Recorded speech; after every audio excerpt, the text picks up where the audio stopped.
Assalamualaikum warahmatullahi wabarakatuh. Di sini kami akan mempresentasikan hasil dari diskusi kami yang berjudul Edukasi Penanganan Gizi Balita pada Kondisi Kedaruratan Bencana Kebakaran di Wilayah Kerja Puskesmas Macini Sawah.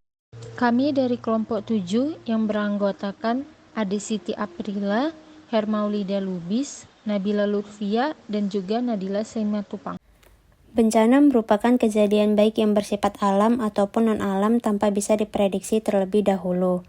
Dampak bencana alam dapat berupa kerusakan lingkungan secara menyeluruh yang dapat menimbulkan kematian manusia secara massal. Dengan demikian dibutuhkan kesiapsiagaan dalam menghadapi bencana. Dampak bencana alam mengakibatkan terjadinya kedaruratan di segala bidang termasuk kedaruratan kesehatan dan gizi. Kelompok usia yang rawan dengan masalah gizi di tempat bencana adalah bayi balita, ibu hamil, ibu menyusui, dan lansia. Masalah yang terjadi pada bayi dan balita seperti kurang gizi akut, hal ini disebabkan oleh pemberian ASI, ibu, dan makanan pendamping ASI, terhenti akibat terpisah dari ibunya. Selain itu, semakin memperburuknya status gizi kelompok masyarakat, bantuan makanan yang sering terlambat, tidak berkesinambungan, dan terbatasnya ketersediaan pangan lokal memperburuk kondisi yang ada. Keadaan bencana seperti persediaan air bersih yang tidak ada berdampak akan mengalami penyakit infeksi.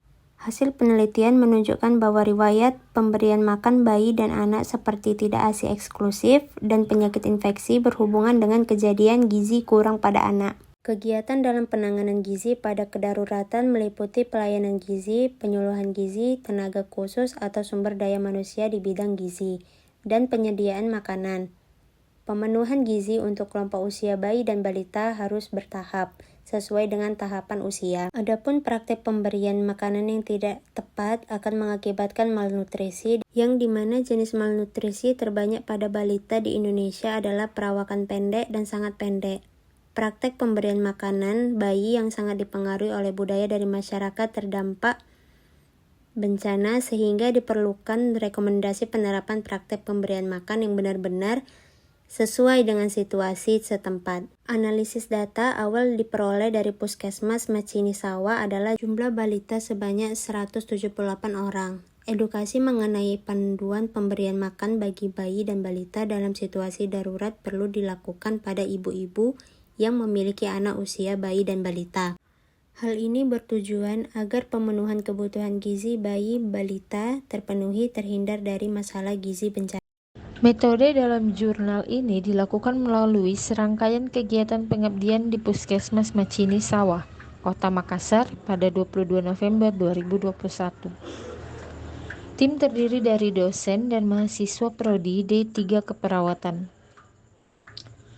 Tahapan persiapan meliputi perizinan kepada pihak puskesmas dan pemetaan jumlah balita di daerah terdampak, yang tercatat sebanyak 178 balita.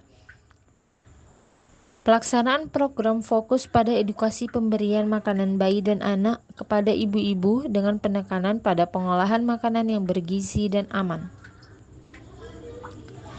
Sosialisasi dilakukan dengan mendatangi setiap tenda dan intervensi gizi dilakukan dengan memastikan masyarakat mengolah makanan di tenda masing-masing, serta menerapkan pedoman PMBA untuk mencegah masalah gizi selama situasi darurat. Di tengah bencana kebakaran di wilayah kerja Puskesmas Macini Sawah, Makassar, tim relawan dari Sekolah Tinggi Ilmu Kesehatan Makassar melaksanakan edukasi tentang pemenuhan gizi balita melalui program pemberian makanan bayi dan anak, atau PMBA. Nah, program ini dirancang untuk memastikan kebutuhan gizi balita dan balita tetap terpenuhi dalam kondisi darurat. Dengan fokus pada penyimpanan, pengolahan, dan distribusi makanan yang aman dan bergizi. Meski masyarakat awalnya menolak penggunaan dapur umum, para ibu didorong untuk mengolah makanan sendiri di tenda masing-masing dengan bimbingan tim relawan. Nah, edukasi dari tenda ke tenda ini membantu ibu-ibu memahami pentingnya pemberian ASI, donor ASI, serta makanan pendamping yang sesuai. Program ini tidak hanya bertujuan untuk memenuhi kebutuhan gizi harian, tetapi juga mencegah masalah gizi seperti malnutrisi dan stunting yang kerap terjadi di daerah bencana. Keberhasilan program ini menunjukkan bahwa dengan edukasi dan pemberdayaan yang tepat, kebutuhan gizi anak-anak tetap dapat terpenuhi di tengah kondisi darurat. memberikan mereka peluang lebih baik untuk masa depan yang sehat.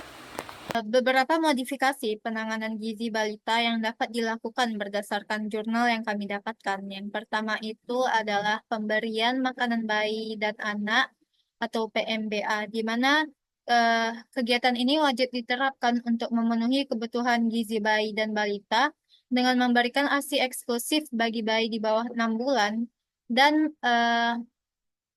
makanan pendamping MPASI bagi anak di atas 6 bulan.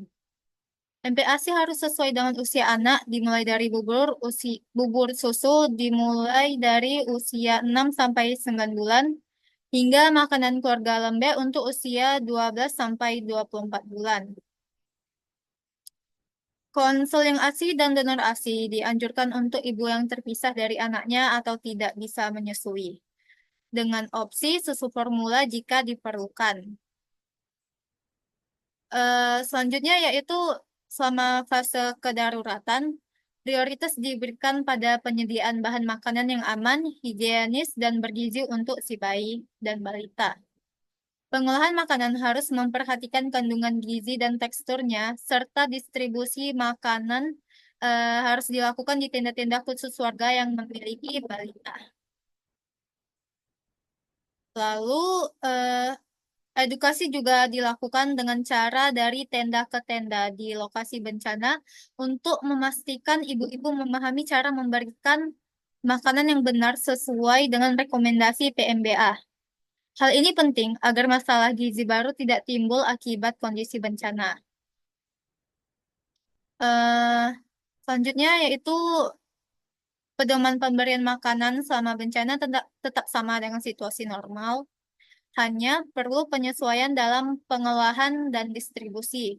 Makanan harus mencakup komponen gizi yang seimbang dan disesuaikan dengan kondisi darurat.